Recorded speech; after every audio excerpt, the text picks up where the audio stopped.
भ्रष्टाचार की भेंट चढ़ा बरवाला हलके का करोड़ों रुपया। बरवाला शहर के वार्ड नंबर 17 से पूर्व पार्षद रमेश बैटरीवाला ने कहा, शहर में विकास नाम की कोई चीज नहीं है। बरवाला से राजेश सलूजा के साथ कपिल मेहता की रिपोर्ट। सबसे पहले तो मैं एकता न्यूज़ चैनल के सभी दर्शकों को नमस्कार करता हूँ, आभार करता हूँ। जहाँ तक आपने बरवाला के विकास की बात करी, मुझे नहीं लगता कि पीछे 5 साल और उससे पिछले 5 साल भी हमारे भ्रष्टाचार में बीते थे। हमें पता है जो पीछे पूर्व चेयरमैन रहे हैं पीछे 2010 से लेकर 15 तक, तब भी करप्शन की पूरी तरह एक करप्शन का पूरा नंगा नाच खेला गया था और समय समय पर हम उनकी कंप्लेंट भी करते हैं। विजिलेंस इंक्वायरियाँ तक चली पर नतीजा तो वही रहता है, डाके 3 पार। और जहाँ तक इस कार्यकाल की बात है, हमें ये लगा था उस समय तत्कालीन समय में जो कांग्रेस की सरकार थी, ये लगता था भी हो सकता है कि कांग्रेस की सरकार में भ्रष्टाचार ज़्यादा है, इसलिए सुनवाई सिर्फ विजिलेंस जांच तक हुई। आगे क्या हुआ वो सारा के सारा कुछ वो दफन होकर रह गया। लेकिन जैसे ही नई सरकार आई, नई पार्षद जब चुने गए तो बड़ी उम्मीदें जगी थी एक शहर को। ये लगा था कि विकास कार्य अब शायद बहुत अच्छे होंगे और सरकार भी चेंज होगी। लेकिन धीरे धीरे जैसे समय बीतता गया, भ्रष्टाचार मुझे लगता है कि जिस प्रकार से कांग्रेस की सरकार में था उससे 3-4 गुना 5 गुना रफ्तार और ज़्यादा पकड़ी। भ्रष्टाचार कम होने की बजाय बढ़ता ही चला गया और एक दूसरे को मात देने की ओर मुझे लगता है चल पड़े। जो चेयरमैन थे पीछे वाले, उसको इन चेयरमैन का लगता है मुझे कंपटीशन हो गया। इन्होंने ये सोच लिया भाई अब दौड़ में ये देखते हैं कि वो आगे रहता है कि मैं आगे रहता हूँ। मुझे लगता है कि दोनों एक दूसरे से बढ़कर निकले। आपको क्या लगता है कि बरवाला विकास कार्यों के मामले में इतना पिछड़ा हुआ क्यों है इस वक्त? ये सारी हमारी, जब हम नेतृत्व देते हैं किसी को, वार्ड के प्रतिनिधि बनाते हैं, तब हमें ये देखना चाहिए कि जो वार्ड का नुमाइंदा हम चुनने जा रहे हैं या शहर का नुमाइंदा हम चुनने जा रहे हैं, उनके पास इनकम के क्या सोर्सेज हैं। जब किसी हम पार्षद चुनते हैं, जब वो पता होता है वो कुछ करता ही नहीं, कोई काम दाम नहीं करेगा, वो नगर पालिका में वो पार्षद बनकर नगर पालिका में पहुंच जाता है, तो वहाँ अपना जुगाड़ तो उसको चलाना ही है। वो खर्च चलाने के लिए करप्शन ही करेगा और क्या करेगा। जब हम ऐसी व्यवस्था देंगे, किसी ऐसे व्यक्तियों को चुनेंगे जिनके ये समस्या नहीं है, इनकम सोर्सेज भी ठीक हैं, उनको ज़रूरत ही ना पड़े कि कमेटी में जाकर करप्शन करें। अब जो लोग खाली हैं वो करप्शन ही करेंगे और क्या करेंगे, अपना रोजगार कैसे चलाएंगे। आपको क्या लगता है बरवाला की पब्लिक इतने शहर से अपने विकास के कार्यों से कितना दुखी क्यों है? ये पछतावा उनको क्यों हो रहा है कि हमने गलत पार्षद चुने, या ऐसा कुछ लगता है आपको? देखो, जो पब्लिक ने चुना था उन्होंने तो बस यही सोच के चुना था कि जो पीछे करप्शन था बरवाला के अंदर, नगर पालिका के अंदर, तो अब शायद उससे निजात मिल जाएगी। युवा लड़के आए हैं और ये करप्शन से मुक्ति कराएंगे।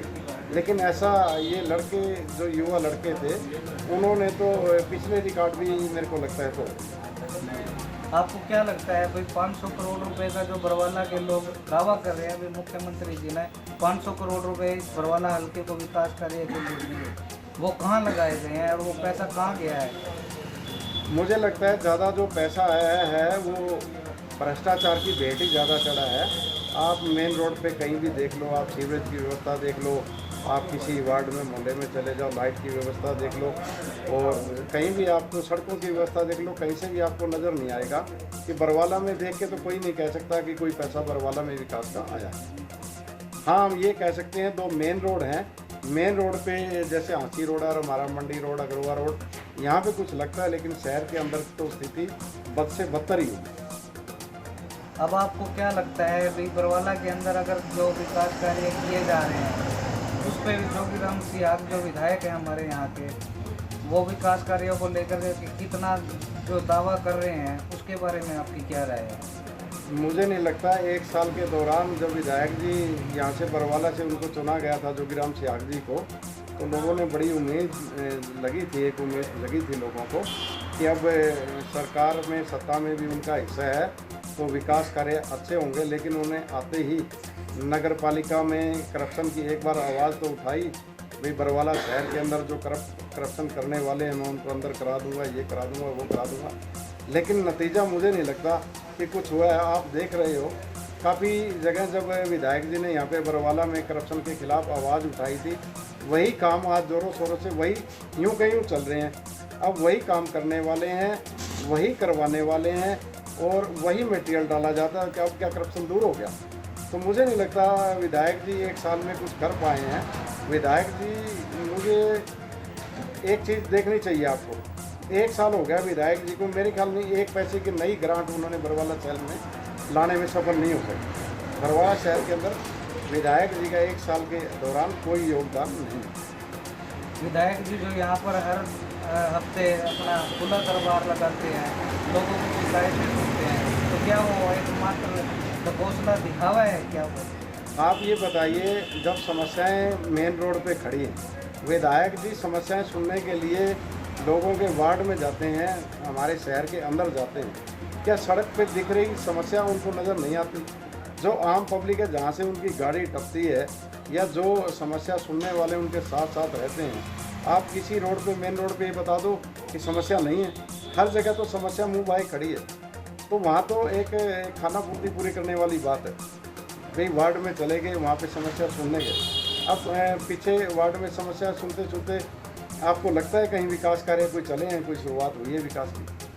मुझे नहीं लगता ऐसा नहीं। अब आपका आगे का क्या प्लान है भाई? अगले जो नगर पालिका के चेयरमैन के चुनाव होने हैं और पार्षद के चुनाव होने हैं, उनमें आपकी क्या भागीदारी रहेगी? अभी तो स्थितियाँ कुछ स्पष्ट नहीं है, क्योंकि अभी नगर पालिका के चुनाव को समय पड़ा है और चेयरमैन का जब सीधा चुनाव होगा, मुझे लगता है कि समस्या का ज़रूर हल होगा कि जो टांग खिंचाई है पार्षदों की, वो चेयरमैन की टांग खिंचाई ख़त्म होगी तो चेयरमैन भी अच्छे से कोई बनेगा तो विकास कर पाएगा और मौका मिलेगा तो ज़रूर कोशिश करेंगे। एक बार ये टाइम आने दो, समय आने पर ही सब।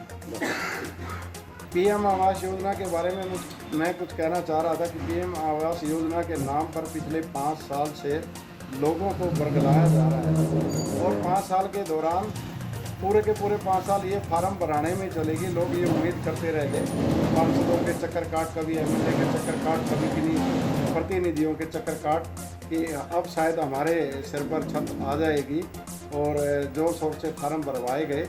लेकिन 5-6 साल के दौरान अब पता लगा, एक लिस्ट का मुझे कि 19 पता नहीं 12 लोगों की वो पास हुई हैं और एक वीडियो भी पीछे आई हुई थी जिसमें काफ़ी महिलाओं ने ये आरोप भी लगाए थे कि हमारे से पैसे लिए गए हैं। अब बताओ भाई, गरीब आदमी बेचारा क्या करे? एक जनप्रतिनिधियों की जिनकी जिम्मेवारी थी कि उनके प्रतिनिधि के रूप में वो आगे आए और उनके हिस्से की लड़ाई लड़ें, वही करप्शन में लिप्त होकर उनसे पैसे ले गए। ये तो जनता के साथ सरासर धोखा हुआ है। और मैं 19 जो नाम आए हैं, मैं तो ये भी कहूँगा कि बरवाला में 19 वार्ड हैं, 19 वार्ड के अंदर लगभग मेरे ख्याल हज़ारों ऐसे काबिल जो व्यक्ति थे जो डिजर्व करते थे इस चीज़ के लिए, जिनको मकान की ज़रूरत थी, जिनको छत की ज़रूरत थी, उनको बिल्कुल महरूम रखा गया है। तो मेरी तो मुख्यमंत्री जी से, प्रधानमंत्री जी से और हमारे विधायक जी से भी अनुरोध है कि ये वो जनता की आवाज़ बनकर, और जो इसके लिए डिजर्व करते हैं, जो लोग जिनको ज़रूरत है मकानों की, पीएम आवास योजना का फ़ायदा जिनको मिलना चाहिए, उनको फ़ायदा दिलाएं। तो ये थे हमारे साथ रमेश बैटरीवाला जी, पूर्व पार्षद वार्ड नंबर 17 से। अब आगे देखते हैं इनका क्या रहता है, ये तो आगे आने वाला वक्त ही बता पाएगा।